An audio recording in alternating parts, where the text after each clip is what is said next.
बना था जहाँ के नियम कायदे कानून कुछ अलग होते थे। इस जेल के कैदी डेली अपने घर से बस्ता टांग के यहाँ पे आते हैं दिहाड़ी करने। कई माँ बाप उनके बच्चों को खुद इस जेल में फेंक के जाते हैं ताकि उनका बच्चा जिंदगी में एक सक्सेसफुल दिहाड़ बन सके। दरिंदे रोक दे बच्चा। मैं अपनी दिहाड़ी करने वैन से जाता था। हमारी वैन वाले ड्राइवर का नाम था भैया जी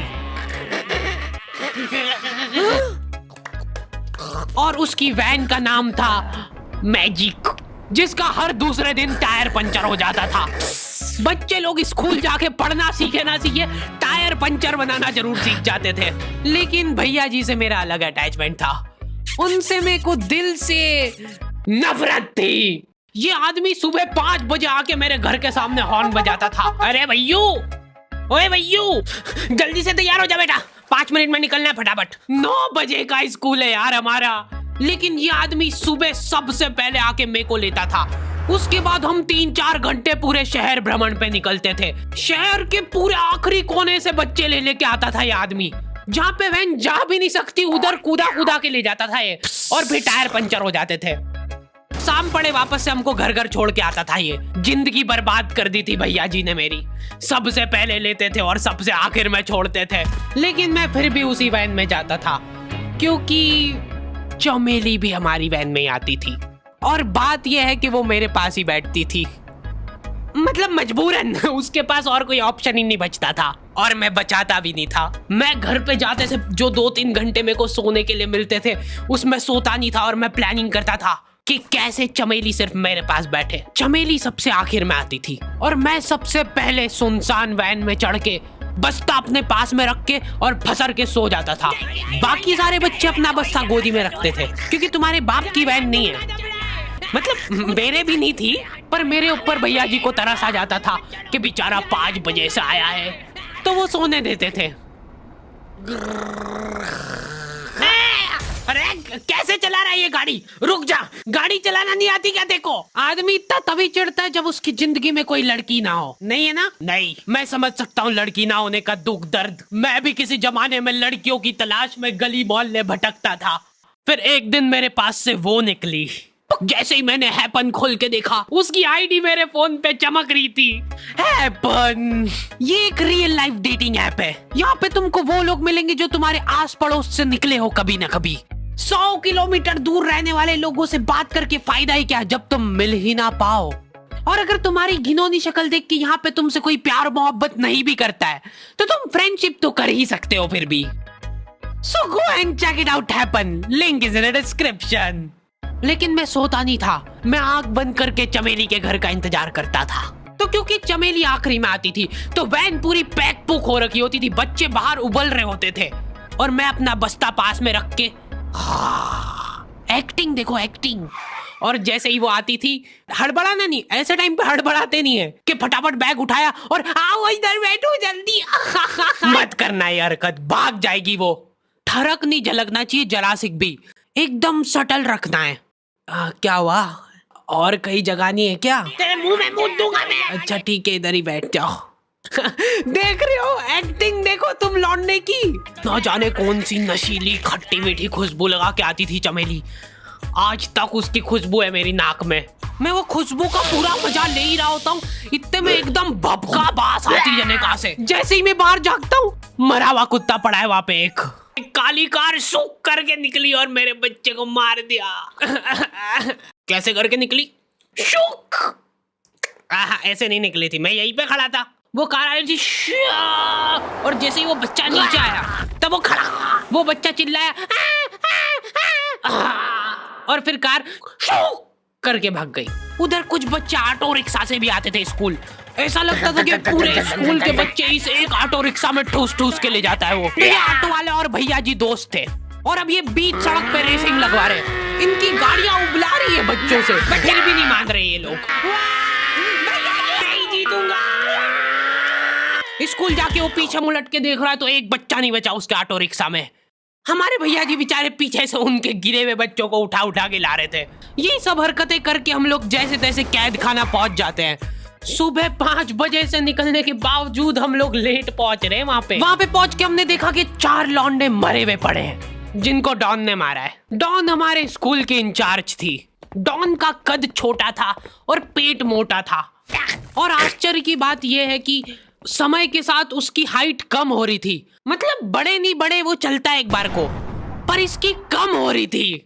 डॉन बहुत स्ट्रगल करके कार से स्कूल आती थी खड़े होके, क्योंकि बैठ जाए तो उसको सामने की सड़क नहीं दिखती थी। वो अलग बात है, खड़े होके भी पूरा नहीं दिखता था। हर रोज 2-4 कुत्ते कुचलते हुए आती थी वो। फिर मेरे को समझ आया कि रास्ते में जो कुत्ते दिखे थे वो डॉन इस कैद खाने में छत पे बैठी रहती थी स्नाइपर लेके।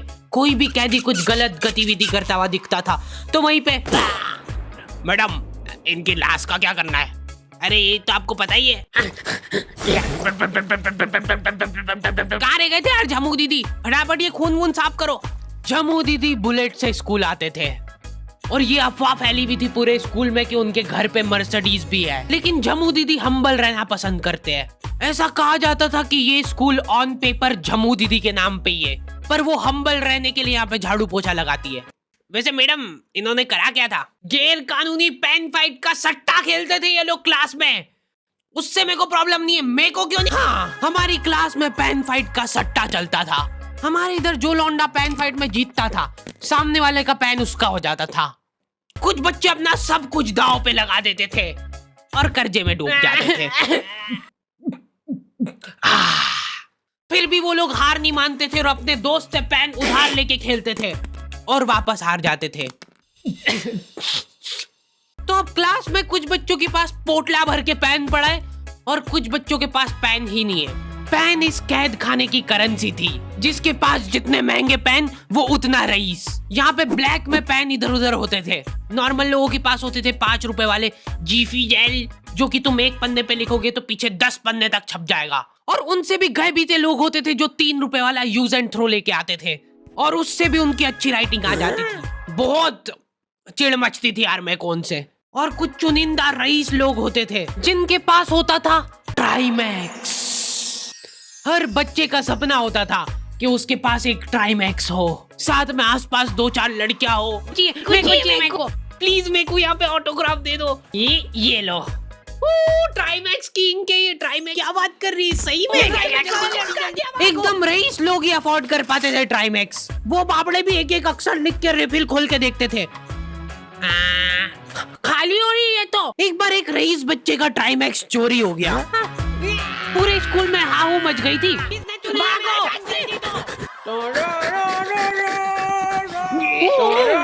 देखो, उस दिन हमको पता चला कि वो आदमी दौड़ भी सकता है।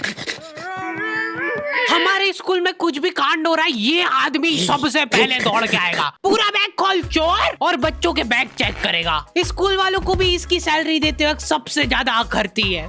सैलरी किस चीज की? इस आदमी की शक्ल देख के ऐसा लगता था कि ये स्पोर्ट्स की आड़ में वैन वालों के साथ मिलके बच्चों की स्मगलिंग करता है। इस महान आदमी का नाम था भूषण। इसने अपनी जांग पे टैटू करा रखा था, भू अलग जांग पे, सड़ अलग जांग पे। सर कल से खो खो खेलने के लिए कितनी बजे आना है? वो तो बैग चेक करा पहले तू। इन्होंने पूरे कैद खाने के कैदियों को लाइन से खड़ा कर दिया है। पेन हमारी क्लास के बच्चे का गुमा है और पूरे स्कूल में ढूंढ रहे हैं लोग। आखिरी में पता चलता है कि वो बच्चा घर पे भूल के आ गया था उसका पेन। सॉरी बेटा, एक फेट में मुंह देगा।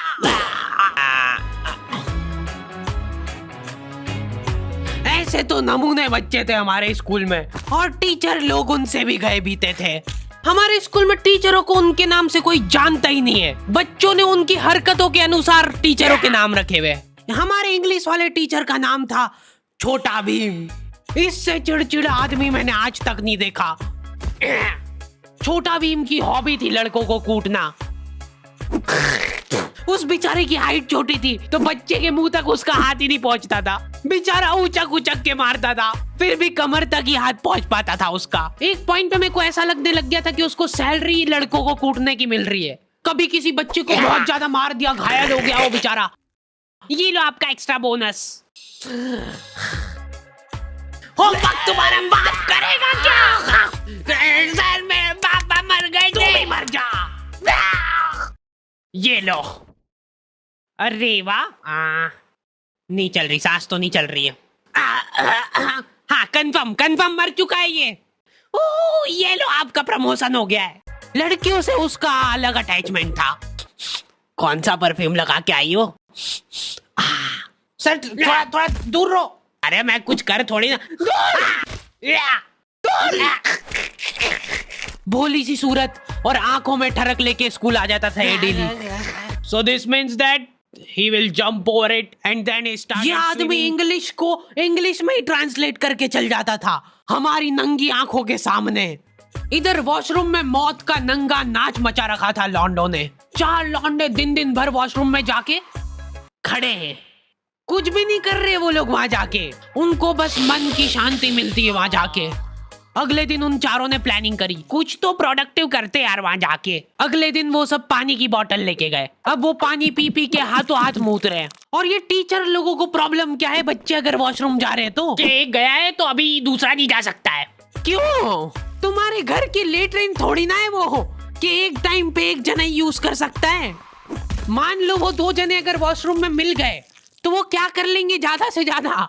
भाई यहाँ का बल्ब निकाल लेते हैं ना। हाँ निकाल लो, फीस भरी है अपन ने। लॉन्डो को ऐसा लग रहा है कि इन्होंने फीस भर के पूरा स्कूल खरीद लिया है। 10 लॉन्डे कॉरिडोर में छाती चौड़ी करके चल रहे हैं प्रिंसिपल के सामने। प्रिंसिपल को इग्नोर कर रहे हैं ये लोग। इनको ऐसा लग रहा है कि इन्होंने फीस भर दी है तो प्रिंसिपल इनके पैर पड़ेगी। उनमें से आधों ने फीस भरी भी नहीं है। हमारा स्कूल बिल्कुल सेफ नहीं था। हमारे वॉशरूम में चोरियां हो जाती थी यार। बल्ब चोरी करने के बाद सब लोग अंधेरे में मूत रहे एक दूसरे के जूते पे। उधर कर। उसके बाद पूरे वॉशरूम में कुछ दिख नहीं रहा है चोरी करने का। तो ये लोग हाँ नल उखाड़ के ले गए। नल कौन ले जाता है? कभी वो मछली वाले साबुन चोरी हो जाते थे, कभी ये फिनाइल की सफेद गोली को माउथ फ्रेशनर समझ के खा जाते थे। भाई इसको चबा मत, इसको चूस, ज्यादा देर तक चलेगी ऐसे। ठंडक हो रही भाई, ठंडक।